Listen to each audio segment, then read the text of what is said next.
హైదరాబాద్లో సద్దుల బతుకమ్మ సంబరాలు అంబరానంటాయి. Tank bund పై ప్రభుత్వ ఆధ్వర్యంలో వేడుకలు ఆడంబరంగా జరిగాయి. డీజే పాటలతో సాగర తీరం హోరెత్తింది. మహిళలంతా ఉత్సాహంగా ఆడిపాడారు. చివరగా 3D లేజర్ షో హైలైట్గా నిలిచింది. బతుకమ్మ వేడుకల ముగింపు కార్యక్రమం ట్యాంక్ బండ్ పై అంగరంగ వైభవంగా జరిగింది. అమరవీరుల స్మారకం నుంచి ట్యాంక్ బండ్ దగ్గర బతుకమ్మ ఘాట్ వరకు దాదాపు 700 బతుకమ్మలతో మహిళలు ప్రదర్శన నిర్వహించారు. అమరుల స్థూపం దగ్గర తొలి పూజ చేశారు. అక్కడి నుంచి ట్యాంక్ బండ్ వరకు ర్యాలీ జరిగింది. ఈ వేడుకలకు భారీగా మహిళలు, యువతులు, చిన్నారులు తరలివచ్చారు. 500 మంది కళాకారుల ప్రదర్శన ఆకట్టుకుంది. డప్పు చప్పుళ్లతో, బోనాలు, కళారూపాలతో సద్దుల బతుకమ్మ సంబరం అంబరాన్నంటింది. డీజే పాటలతో సాగర తీరం హోరెత్తింది. మహిళలంతా ఉత్సాహంగా ఆడిపాడారు.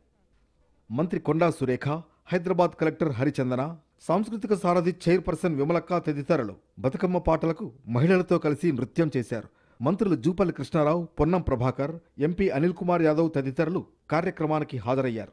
గిన్నిస్ బుక్లో బతుకమ్మను ఎక్కించాలనే తపనతో పండుగను ప్రపంచవ్యాప్తం చేశామని మంత్రి కొండా సురేఖ అన్నారు. ఇందుకోసం శ్రమించిన సాంస్కృతిక శాఖను అభినందిస్తున్నామన్నారు. చివరగా 3D లేజర్ షో ఆకట్టుకుంది.